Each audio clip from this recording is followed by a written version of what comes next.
When I opened my front door that Saturday morning, I saw something that made my blood run cold. The piano. My wife's beautiful upright piano that had sat in our living room for 42 years was loaded halfway onto a moving truck, and my nephew Derek was directing two men I'd never seen before. But that wasn't what stopped me in my tracks. It was the memory of what a hospital janitor had whispered to me 6 days earlier, gripping my arm outside the intensive care unit.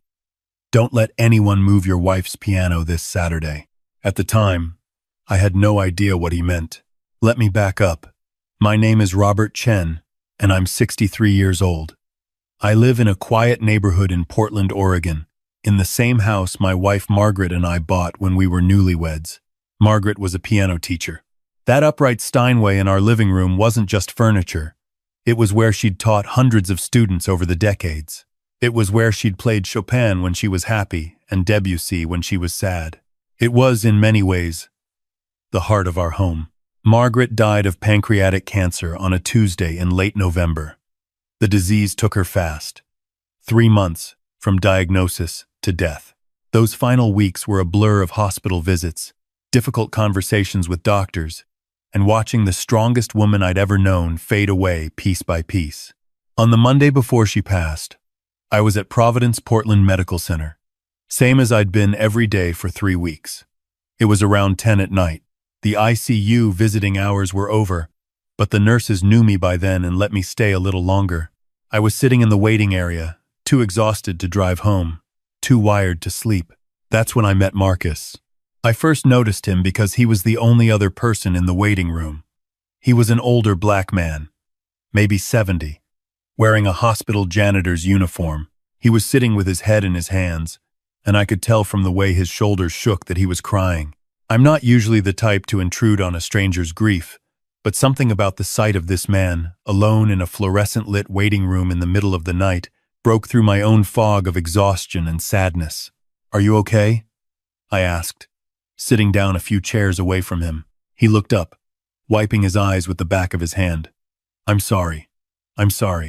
I shouldn't be breaking down like this at work." "You're allowed to be human," I said. "Is it someone in your family?" He nodded. "My daughter. She's been in and out of this hospital for 2 years now. Kidney failure. We've been waiting for a transplant, but..." He trailed off, shaking his head. "The insurance situation is complicated. We can't afford the anti-rejection medications. Can't afford the co-pays for dialysis anymore. I work here. You'd think the employee insurance would be better. But I knew that frustration. I'd been dealing with insurance companies for 3 months. The bills from Margaret's treatment were already staggering, and she was still alive. Barely, but alive. "I'm sorry," I said. It felt inadequate, but what else could I say? We sat in silence for a moment.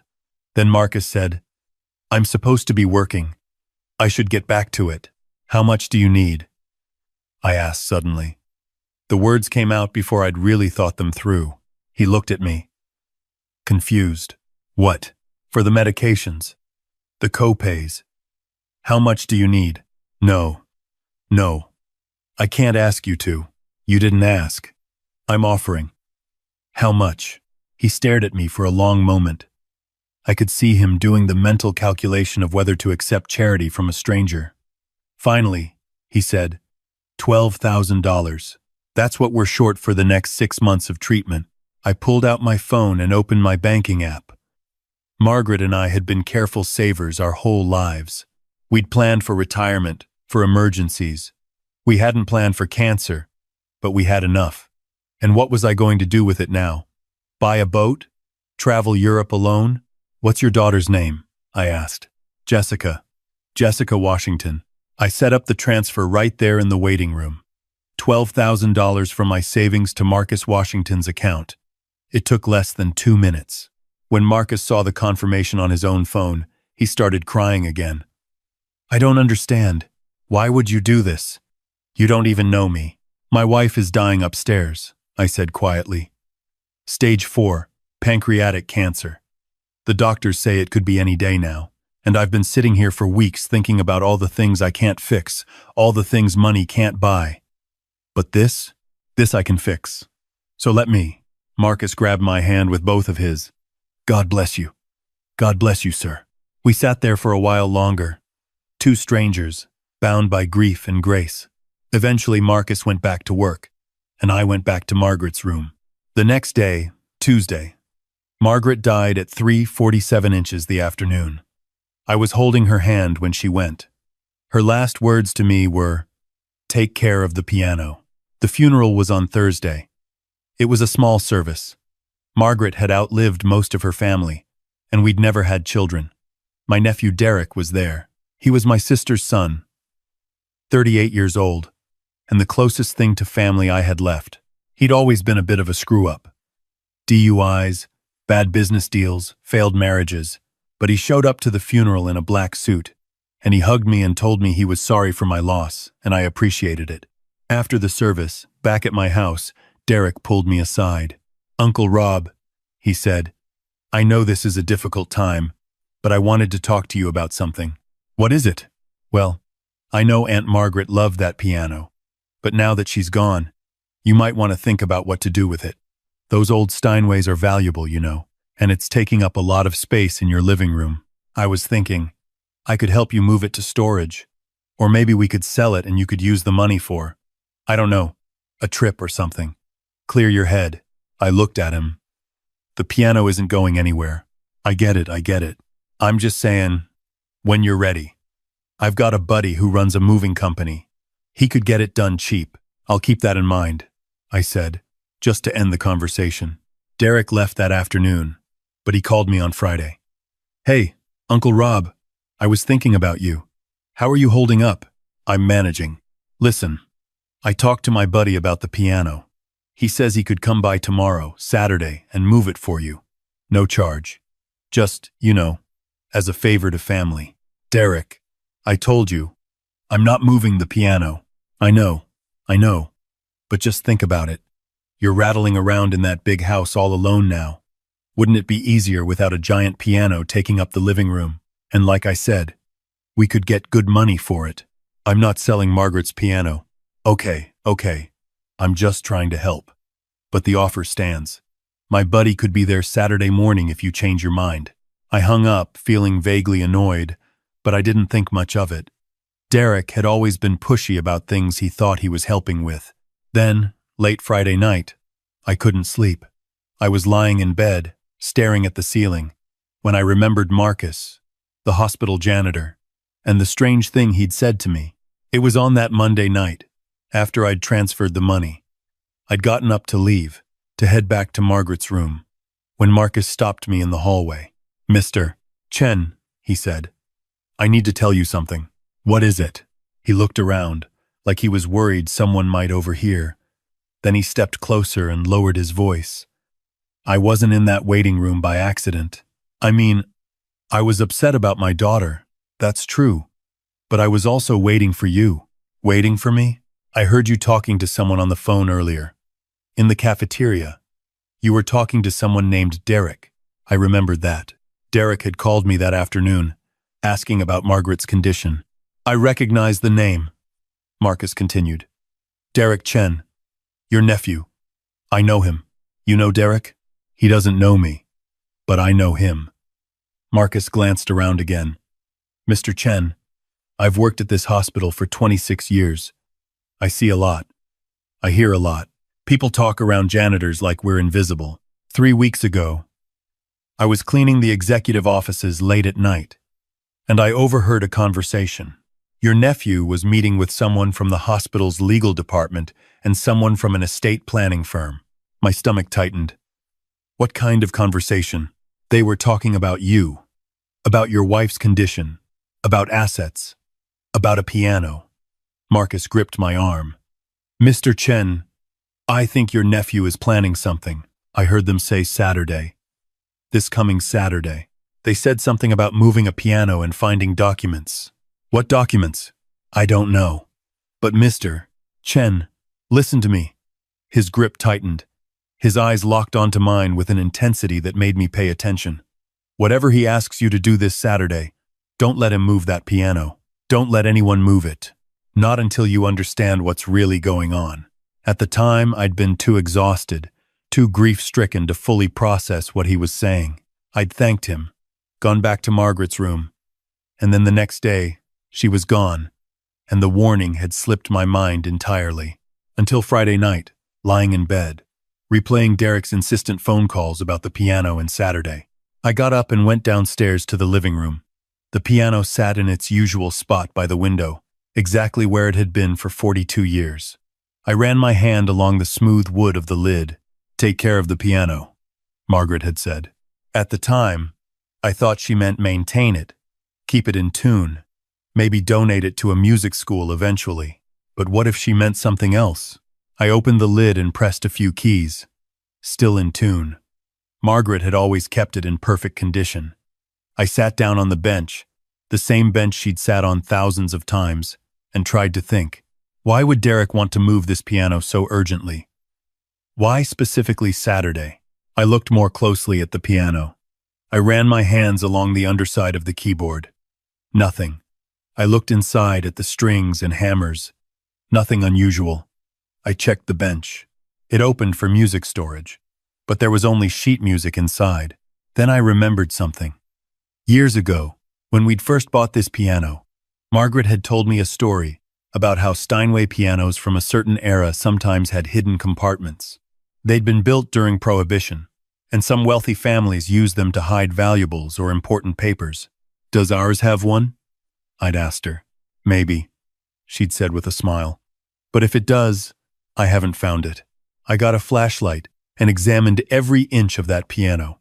It took me over an hour. Finally, at the back of the soundboard, I found it. A small wooden panel that was slightly different from the others. When I pressed it in a certain way and slid it to the side, it opened. Inside was a manila envelope. My hands were shaking as I pulled it out. Inside the envelope were several documents. The first was Margaret's will. I'd thought her will was with our attorney downtown. This appeared to be a different version, dated more recently. I read through it quickly, and my heart sank. This version of the will left everything to Derek. The house, the savings, the investments, everything. It was signed with what looked like Margaret's signature, though something about it seemed off. The next document was a power of attorney form, also apparently signed by Margaret, giving Derek control over her medical and financial decisions. The third document was a life insurance policy I didn't know existed. $2 million, with Derek as the sole beneficiary. I sat there on the piano bench, staring at these papers, trying to make sense of it. Margaret would never have done this. We'd updated our wills together 5 years ago, and everything was supposed to go to various charities and music programs. We'd never discussed leaving anything to Derek. Then I noticed something. The signature on the will was slightly different from Margaret's real signature. The M in Margaret was too looping. She always made a sharp M. These were forgeries. I looked at the dates. All 3 documents were dated 6 months ago, right after Margaret's diagnosis. Derek must have created these, planning to, what? Plant them somewhere they'd be discovered after her death? Make it look like her final wishes? And the piano. If Derek could get the piano out of the house, he could destroy the evidence of the forgery. Or maybe he didn't even know about the hidden compartment. Maybe he just wanted the piano gone so no one would ever think to look. But how did Marcus know? How did a hospital janitor know about any of this? I didn't sleep at all that night. At 6 in the morning on Saturday, I called a number I'd saved in my phone. Detective Sarah Morrison. She'd worked on a case involving a break-in at our neighbor's house a few years back. And she'd given me her card, told me to call if I ever needed anything. "Detective Morrison, this is Robert Chen. I'm sorry to call so early, but I need help." An hour later, she was at my house. I showed her the documents. I told her about Derek's calls, about Marcus's warning, about my suspicions. "This is serious," she said. "If these are forged documents, and if he's planning to use them to commit fraud, we need to catch him in the act. He said he's coming this morning with movers." "Okay. Here's what we're going to do. At 9 o'clock, right on time, Derek showed up with 2 men and a moving truck. I watched from my front door as they started loading the piano. That's where I started this story. Standing in my doorway, watching them, remembering Marcus's warning. "What are you doing?" I called out. Derek looked up, startled. "Uncle Rob." Hey, I thought you'd still be sleeping. I figured I'd just take care of this for you. Save you the trouble of having to watch. I told you I didn't want to move the piano. I know, but I really think this is for the best. You don't need this big thing cluttering up your house. And I found a great buyer who'll give you top dollar. You found a buyer? I never agreed to sell it. Derek's smile faltered slightly. Well, I thought. You're going to sell it eventually, right? Might as well be now. Detective Morrison stepped out from where she'd been waiting inside the house. Actually, Derek, you're not moving that piano anywhere. Derek's face went pale. Who are you? Portland Police. We need to talk about some documents that have come to our attention. The next few hours were a blur. Derek was arrested. The two movers turned out to be guys he'd hired off Craigslist, who had no idea what was really going on. They left quickly. In the investigation that followed, it all came out. Derek had forged the documents 6 months ago, right after learning about Margaret's diagnosis. He'd been planning to wait until after her death, then discover the will and power of attorney in the piano before having it moved out. He'd claim Margaret had told him about the hidden compartment before she died. With the forged will and life insurance policy, he stood to inherit millions. But he'd made one crucial mistake. He'd talked about his plan in a hospital office late at night, thinking he was alone. He hadn't noticed the janitor quietly emptying trash cans in the corner. 2 weeks later, I went back to Providence Portland Medical Center. I found Marcus on his shift, mopping floors in the pediatric wing. Mr. Chen, he said when he saw me. How are you holding up? I'm okay. Better than okay, actually. I wanted to thank you. You saved me from losing everything. I just did what was right. When I heard what your nephew was planning, I knew I had to warn you. Why didn't you just tell the police yourself? Who's going to believe a janitor over a family member? I figured it was better to warn you and let you handle it. Plus, I wasn't sure exactly what was going on, just that something wasn't right. Well, you were more than right. Derek's facing multiple felony charges: fraud, attempted theft, forgery. Marcus nodded slowly. I'm glad you're okay, and I'm glad you didn't let him take that piano. Actually, that's the other reason I came. How's your daughter? His face lit up. She's doing great. The transplant is scheduled for next month. We found a donor, and thanks to you, we can afford everything. I'm so glad. I paused. Marcus, that money I gave you, that was before you warned me about Derek. You could have just taken it and not said anything. You didn't owe me a warning. Mr. Chen, kindness isn't a transaction. You helped my daughter because it was right, not because you expected something in return.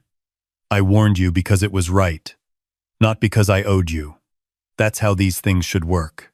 I thought about that a lot in the weeks that followed. Marcus was right. Kindness isn't transactional. But sometimes, when you put good into the world, it comes back to you in unexpected ways. The investigation revealed even more.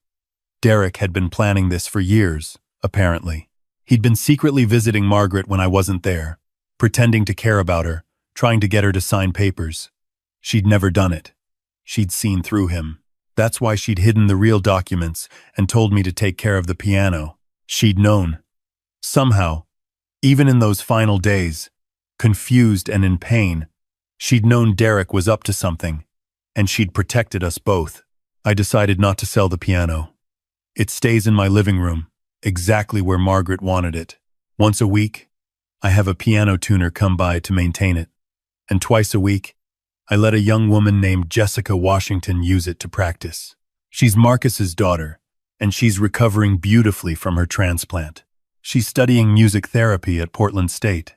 Sometimes, when I hear her playing Chopin or Debussy, I close my eyes and I can almost believe Margaret is still here, teaching from her bench, sharing the gift of music with one more student. Derek took a plea deal. He's serving 6 years in federal prison for fraud and attempted theft. My sister hasn't spoken to me since his sentencing. She thinks I was too harsh, that family should protect family. But I think about what Marcus said about doing what's right. Family should protect family. But protecting someone from the consequences of trying to steal from you isn't family loyalty. It's enabling. I used the $2 million from the actual life insurance policy, the real one that Margaret and I had set up years ago with me as the beneficiary, to create a foundation. The Margaret Chen Music Education Fund provides scholarships and instruments to students who otherwise couldn't afford music lessons. It also helps families dealing with medical expenses related to cancer treatment. Marcus Washington serves on the board of directors. So does Detective Morrison. So does Jessica, when she's not busy with school. Every grant we give out, every scholarship, every medical bill we help pay, it feels like Margaret's music is still playing in the world, still teaching, still touching lives. And sometimes, late at night, when I'm sitting in the living room reading or just thinking, I'll look at that piano and I'll remember two things. I'll remember Margaret's last words, "Take care of the piano," and I'll remember Marcus's warning, "Don't let anyone move it." Both of them, in their own way, were trying to protect me. Both of them, in their own way, were teaching me the same lesson. Pay attention to the small things. The kind gesture to a stranger. The cryptic warning from someone who has nothing to gain by helping you. The piano that seems like just furniture but is actually a repository of love and truth. Margaret used to say that music is made up of individual notes, but it's the spaces between the notes that give the music meaning. Life is like that too. It's not just the big moments, the weddings and funerals and life-changing decisions. It's the small kindnesses, the quiet warnings, the everyday choices to do what's right even when no one's watching. I'm 63 years old. I've been a widower for 3 months now. I live alone in a house that feels too big and too quiet. But I have that piano in my living room, and twice a week, Jessica Washington fills my house with music. I have a foundation that's helping people the way a stranger once helped me. And I have the memory of a janitor who saw something wrong and risked nothing to warn me, expecting nothing in return. That's not nothing. That's actually everything. If you've read this far, I hope you'll take something from my story. Maybe it's the reminder to be kind to strangers, because you never know when that kindness will save you. Maybe it's the reminder to pay attention to warnings, even when they seem cryptic or impossible. Maybe it's just the reminder that the people we overlook, the janitors and the service workers and the strangers in waiting rooms, they see more than we think. They know more than we realize. And sometimes, they're the only thing standing between us and disaster. Take care of your piano, whatever that piano is for you, the thing you love, the thing that holds your memories and your values and your truth. Don't let anyone move it, especially not someone who has more to gain from its absence than its presence. And if a stranger ever grips your arm and tells you something that doesn't make sense, listen anyway. Sometimes, the things that make no sense in the moment make perfect sense later. Sometimes a $12,000 gift to a janitor's daughter is the best investment you'll ever make. Sometimes the piano you almost let someone steal is the thing that saves everything. And sometimes, the people who save us are the ones we saved first, not because we expected anything in return, but because it was simply the right thing to do.